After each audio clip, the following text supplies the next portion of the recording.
멘탈과 스피치에 대해서 모르신 분들이 너무 많더라고요. 더구나 이 과정은요, 부산대와 부경대에서 지금 하고 있는데 일단 학생들이 몰라. 이런 게 있는지 그 뒤늦게 알고 나서 이런 좋은 프로그램이 우리 학교에 있다는 것을 이제서야 알게 된 게 너무나 아쉽습니다 라는 말을 많이 들어요. 더구나 일반 스피치 학원에 다녔던 사람들이 평생교육원에 조회를 했는데, 검색을 했는데 멘탈과 스피치가 딱 있는 거야. 또 후기 글이 엄청나게 많아요. 그래서 들었더니 완전히 일반 스피치 학원하고 다르다는 거예요. 멘탈과 스피치가 부산대학교와 부경대학교에서 하고 있는데요, 아무튼 인기가 많아요. 그래서 이 유튜브를 통해서 이 멘탈과 스피치를 좀 더 널리 알리기 위해서 이 영상을 촬영하게 됐습니다. 스피치에 관심 있고 또는 불안과 두려움, 긴장이 있는데 나는 발표에 대해서 또는 강의에 대해서 또는 나는 뭔가 자기 표현에 대해서 두려움이 있으신 분은요, 이 커리큘럼에 대해서 좀 알게 되면은 큰 도움이 되실 것입니다. 자, 그럼 1강부터 15강까지 어떻게 이 프로그램이 구성이 되어 있는지 한번 살펴보도록 하겠습니다. 자, 첫째, 1강입니다. 1강은요, 무대 매너와 마이크 조작법, 그리고 인사법, 자기소개법입니다. 그래서 마이크 조작법은 어떻게 하고, 자기소개는 어떻게 하고, 인사는 어떻게 하는가, 이 부분에 대해서 다루고요. 또 이 1강 때 뭘 하냐면은 이 발표 불안에 관한 심리검사, 인지적, 행동적, 정서적, 이 3요소를 전문적인 심리검사를 합니다. 그래서 개인별로 분석을 해드려요. 이 멘탈과 스피치는 이런 심리검사를 한다는 게 가장 강력한 차별성입니다. 왜냐하면은 제가 심리학을 전공했거든요. 그래서 이 검사 도구에 대해서 잘 압니다. 또 다룰 줄도 알고. 그래서 이 부분을 그동안에 제가 예비 연구를 했어요. 어떻게 한번 이렇게 검사도 해보고 분석도 해보고 했더니 많은 사람들이 와, 제가 그래서 발표 불안이 있었군요. 그래서 제가 부정적인 생각을 했군요. 그래서 제가 심장이 떨렸군요. 라고 이런 말을 많이 합니다. 그게 뭐냐? 바로 검사를 했기 때문입니다. 자, 이 검사만 해도 일반 스피치 학원에서는 할 수가 없어요. 왜냐하면은 거기에 있는 강사님들은 이런 심리학을 전공하신 분이 아닙니다. 저는요, 전문 심리 상담사예요. 그리고 임상 심리 수련도 받았던 사람입니다. 그래서 제가 하는 이 심리 검사는 완전히 일반 스피치 학원에서 하는 것과 다르기 때문에 그걸 언제 한다? 이때 1강 때 심리 검사를 합니다. 자, 다음은 2강입니다. 이 2강 때는 건배사가 강력한 커리큘럼이에요. 여러분, 건배사 할 줄 아십니까? 건배사는요, 단순히 우리가 분위기를 띄우기 위해서 하는 것이 아니라 여기서 말하는 이 건배사는 리더십입니다. 리더라는 것은 뭡니까? 통솔력, 그리고 협조력 또는 판단력 또는 뭔가 사람들을 이끌어갈 수 있는 그런 리더십 아닙니까? 바로 이 건배사는 바로 리더십이에요. 그래서 이것을 그냥 단순히 재미삼아 하는 것이 아니라 한번 이 건배사를 제대로 배우게 되면은 아마 여러분들이 어떤 조직에 가죠, 또는 집단에 가면은 이 건배사를 안 하면 섭섭하다고 합니다. 그리고 명안법이라든지 사교 화술은 뭐냐면요, 비즈니스 예의 기법, 매너법, 이것을 또 이때 다루고 1대1 만나서 악수는 어떻게 하고 대화 접근은 어떻게 하는지, 이 부분이 2강입니다. 자, 다음은 3강입니다. 이 3강은 회복 탄력성이에요. 이 회복 탄력성은요, 요즘 심리학에서 또는 요즘 2026년도에 가장 큰 대세예요. 회복 탄력성이 높은 사람이 멘탈이 강하고, 회복 탄력성이 높은 사람이 끈기가 높고 성공을 많이 한다고 합니다. 그래서 회복 탄력성은 어떻게 우리가 접근을 하고, 회복 탄력성을 어떻게 우리가 성장을 하고 업그레이드 시키고 개발하는지, 그 부분에 대해서 3강입니다. 4강은요, 제스처입니다. 제스처에는 기본 제스처가 있어요. 이 기술, 어떻게 우리가 손동작을 어떻게 하고, 그리고 시선 처리, 여러 가지 사람들 만났을 때 이 고급 기술을 어떻게 사용하는가, 그것이 바로 4강입니다. 자, 다음은요, 5강입니다. 5강은 보이스 트레이닝이에요. 여기서 말하는 이 보이스 트레이닝은요, 일반 방송 아카데미, 즉 아나운서 학원에서 다루는 그런 보이스 트레이닝이라고 생각을 합니다. 발성 발음하면은 아나운서 아닙니까? 발성 발음하면은 쇼 호스트 아닙니까? 네, 그분들이 하는 발성 발음 훈련을 여기에 접목을 시켜서 아주 전문화를 시켰습니다. 또 뭘 했냐? 연극 배우, 탤런트, 배우 선생님들이 하는 기법도 여기 넣어놨어요. 제가 예전에 방송 아카데미에서 강사로 있었거든요. 그래서 이 부분에 대해서는 제가 전문가입니다. 그래서 저는 발성 발음 기초적으로 코칭이 가능하고요. 그리고 목소리가 개미 목소리 뚫어주기만 해도 뻥뻥뻥 뚫립니다. 발표 불안이 있는 사람은요, 이 보이스 트레이닝적으로 봤을 때 심리적으로 상당히 긴장되고 두려워서 목소리가 안 나가요. 그래서 이 훈련을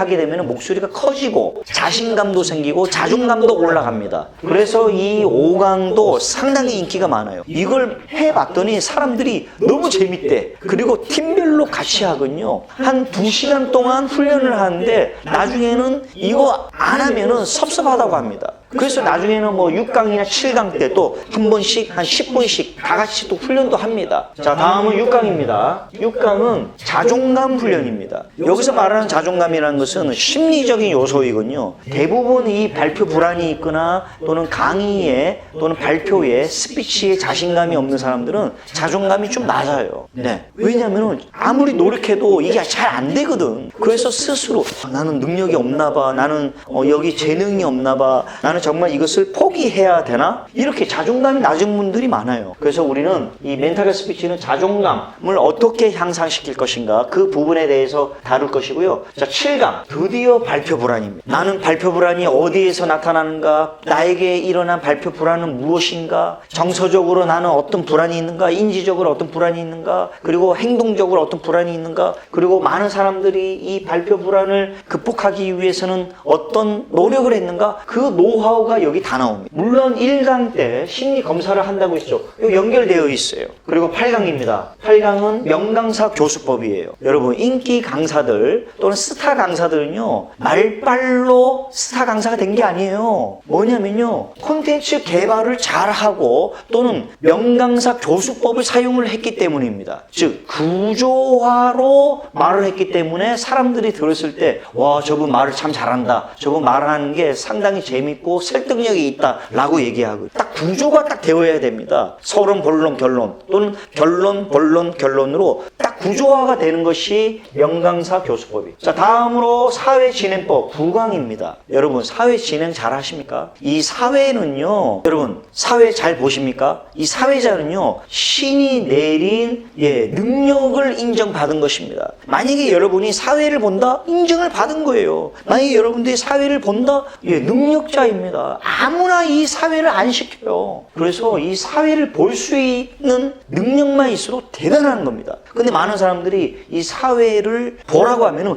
벌벌 떨어. 또는 이걸 잘못 배우면요, 막 화가 난 사람처럼 화난 사람처럼 얘기합니다. 아닙니다. 사회는요, 리더십, 그리고 포용력, 그리고 유머 감각, 부드러움, 모든 것을 통합적으로 이끌어가는 리더십 발휘자가 바로 사회자예요. 그래서 아나운서들이 방송에서 사회 보지 않습니까? 또는 큰 조직, 행사에서 사회 보지 않습니까? 네, 부드럽잖아요. 전문 기술이 있기 때문에. 그래서 우리 일반인들은 사회를 보더라도 못 봐요. 왜? 기술도 모르고 어떻게 할 줄도 모르고 훈련도 안 됐기 때문입니다. 하지만 멘탈 스피치 과정에 오시면은 전문 사회를 보게 되고 훈련을 하게 되고요. 또는 그 원리를 압니다. 바로 이 원리만 알면 현장에서 사용할 수가 있어요. 자, 다음 10강입니다. 갈등 해소 관리. 여러분, 갈등 해소가 일어나면 해소를 하시죠?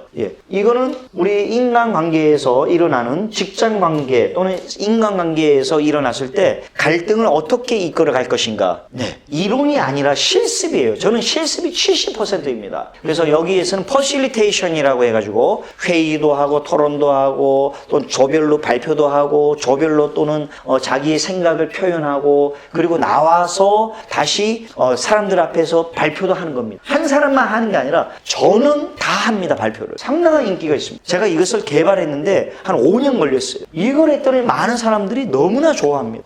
너무 재밌어요. 와, 이걸 하고 나서는 회의 기법이 자신감이 있고 이걸 하고 나서는 회의, 토의하는데 옛날에는 제가 말 한마디 말밖에 못했는데 이제는 말을 하게 되더라고요 라고 말을 많이 합니다. 다음은 11강 유쾌한 커뮤니케이션입니다. 자, 제가 커뮤니케이션 전문 강사입니다. 왜냐하면요, 부산대학교 평생교육원 안에 보면은 미린의 대학이라고 있어요. 거기에 커뮤니케이션 이론과 실제라는 과목을 제가 지도하고 있습니다. 전담 교수예요. 대상자가 누구냐? 여러분, 경계성 지능인이라고 아세요? 네, 느린 학습자라고 합니다. 제가 훈련을 하고 스피치 교육을 합니다. 거기에 제가 스피치 리더십 교수로 전담을 해서 이 커뮤니케이션에 관해서 교육을 하고 있습니다. 자, 여기에는 칭찬법 또는 조언법 그리고 경청법, 다양한 현장에서 사용하는 커뮤니케이션, 어떻게 칭찬을 하고 어떻게 사람들에게 말을 접근을 하고 어떻게 질문을 하고 어떻게 경청을 하고 어떻게 맞장구를 치고 하는지 자세한 부분이 커뮤니케이션. 자, 다음으로 12강입니다. 12강은요 인터뷰예요. 여러분, 방송 인터뷰 해본 적 있습니까? 많은 사람들이 갑자기 방송국에서 기자가 와서 카메라 들이대면은 두렵다고 해요.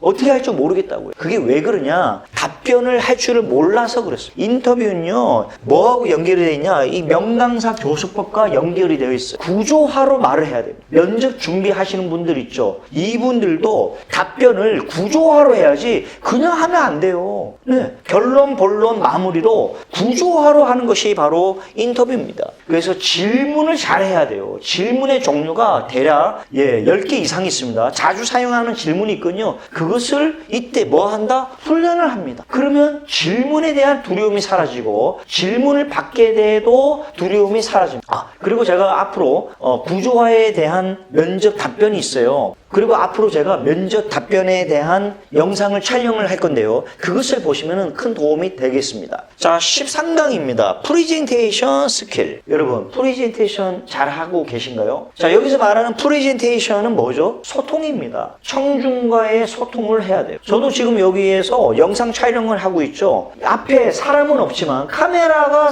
청중이라고 생각을 하고 저는 지금 뭐 하고 있죠? 질문을 던지고 말을 하고 있죠. 또는 시선 처리도 하고 있습니다. 자, 프레젠테이션 스킬은요 소통 기법입니다. 그래서 반드시 주의해야 할 것이 있고요, 반드시 명심해야 될 것, 그리고 프레젠테이션 스킬에서 자주 사용하는 것을 사용해야 됩니다. 그것이 바로 이 프레젠테이션 스킬이에요. 제가 옛날에 초보 강사 때는 이 13강 프레젠테이션 스킬 과정을 대략 10시간 정도 들었어요. 하지만 10시간까지 들을 필요는 없다. 중요한 부분만 들어도 충분히 현장에서 사용할 수 있다는 것입니다. 여기서 말하는 멘탈 스피치 아카데미는요, 현장에서 바로 적용할 수 있는 심리학적인 요소를 접목시켜서 만든 프로그램입니다. 단순한 일반 스피치 학원에서 하는 게 아니에요. 그리고요, 14강 유머 합법입니다. 여기서 말하는 유머 합법은 알버트 앨리스라는 심리학자가 유머에 대해서 정의를 내렸습니다. 유머를 잘 사용하는 사람은 심리적으로 안정감이 있고, 또는 유머를 사용하는 훈련을 했더니 수치심이 깨트려지면서 자신감이 생겼다라고 얘기를 했어요. 그래서요, 유머는요, 개발해야 됩니다. 유머가 없어도 웃기만 해도 좋다고 하잖아요. 자, 웃음 치료가 아니에요. 말 그대로 유머 화법 기술입니다. 9가지의 기술인데요. 이 기술을 우리가 알게 되면은 유머는 이런 거구나 라고 알면서 마음에 여유가 있습니다. 하지만 여기에도 가장 중요한 게 뭐냐면요, 바로 멘탈을 관리하는 겁니다. 유머를 사용을 하려면요, 수치심을 깨트려야 됩니다. 그 수치심을 깨트리기 위해서는 불안과 긴장을 수용해야 됩니다. 자, 마지막으로 15강은요 수료식을 합니다. 이때 수료식은 뭐냐면요, 그동안에 우리가 배웠던 것을 종합적으로 점검을 하고, 또는 다시 한 번 더 이때 1강 때 심리 검사했던 것을 이때도 심리 검사를 한 번 더 합니다. 그러면 첫 번째 입학했을 때와 수료했을 때 차이점이 있겠죠. 이걸 다시 심리적인 통계를 내서 개인별로 분석을 해드립니다. 자, 이것을 수강생분들에게, 원우님들에게 적용을 했더니 너무나 좋아하고 입소문이 나가지고 대구에서도 오고 울산에서도 오고 밀양에서도 오고 고성에서도 오고 창원에서도 오고 다양한 지역에서 지금 오고 있습니다. 아직은 대구 이상에서는 오지는 않지만 이 영상을 보고 또 대전에서도 올 수도 있고 서울에서도 올 수도 있지 않겠습니까? 만약에 먼 데서 온다면은 이 멘탈 스피치 과정은 사실 듣기는 힘들 수도 있지만 제가 또 1대1로도 합니다. 1대1 코칭도 이 멘탈 스피치 과정이 있어요. 그런 부분은 개인적으로 저에게 이메일이나 또는 DM이나 전화를 해주시면은 제가 또 아주 상세하게 상담을 해드리겠습니다.